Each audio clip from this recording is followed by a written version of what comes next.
Hello children and welcome back to our channel. Today we are going to do class 9th maths chapter 2 polynomials, value of polynomial and zero of polynomial. So these two topics we are going to understand first and then we will move ahead with exercise 2.2. So this is what is in your exercise 2.2. So firstly, what is value of polynomial? The question might be like find value of polynomial. How can we find the value of polynomial? Suppose px is a polynomial. This is the polynomial given to us and x's value is given. So simply if we substitute this x's value here, we can find the value of polynomial. So let us do this. Here x's value is 1. So I will do one thing, that is I'll just simply substitute this x's value here. In place of x I have written here 1, likewise 2, again I have to substitute 1 because x is equal to 1, this is what is given to us, plus 3. Now I know that 1 square is 1 itself, it is nothing. So this is like 6 1 minus 2 multiplied by 1 is 2 plus 3. So 6 minus 2 is 4 plus 3 I get here 7. So this 7 is the value of the polynomial. Let us do one more example likewise. Here it is given like t square plus 7. This is the polynomial. It is pt.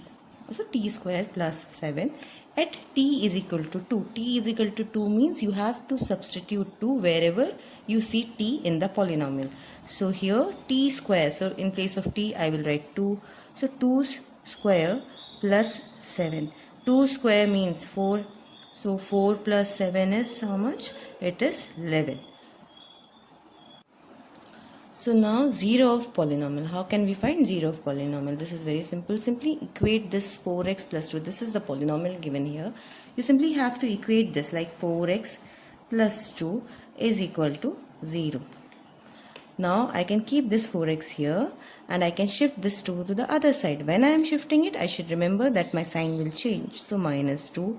Now I can keep the x itself here, and as this is 4x, 4x means 4 multiplied by x. That means this coefficient of ours is in multiplication here. So when it goes to the other side, it will be in division, that is minus 2, and this 4 will come down by 4. Now what? I can cancel this thing out. So 2 1s are 2, 2 2s are 4. So it is like minus 1 by 2. This x's value is known as zero of the polynomial. And why is it called so? That it is the zero of the polynomial. Let us see. If I'll do it here itself. If this was a polynomial that was given. So if I substitute here this minus 1 by 2 that I have got as x's value, what will I get here?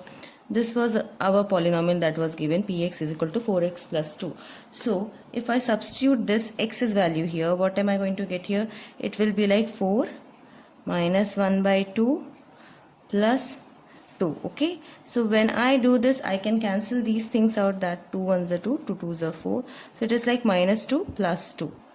So when I put this value, my answer is always 0. That is why this thing is known as zero of the polynomial. Whenever you put the x's value, when you are finding 0 of the polynomial, that is, this is the 0 of the polynomial, in the polynomial itself, your answer will be 0. That is why this is known as 0 of the polynomial. So let's do a question related to this. So suppose the question is like px, this is the polynomial that is given, is equal to 4x plus 5. If this is the one. So what I have to do for finding 0 of the polynomial, it is very simple. Simply I'll equate this equal to 0. So 4x plus 5 is equal to 0. That means 4x is equal to minus 5. How? I have shifted this 5 to the other side. I got minus 5. Now what? I will keep the x here as this is in multiplication position. So 4 will be in division now. So it is minus 5 by 4. Okay, so this is the 0 of the polynomial. So your answer ends here. No need to do this thing. If they ask you to check, then only you have to do this thing. Otherwise, your answer is this. That is, the 0 of the polynomial for this polynomial is minus 5 by 4. So if you substitute, I have shown you, if you substitute this thing here in this polynomial, that is x's value, your answer should be 0. Then only your answer is correct. So this is how you find the 0 of the polynomial also. So hopefully you must have understood this. Now let's do our 2.2 exercise. For that I'll be meeting you in the next video. Until then, bye and thanks for watching.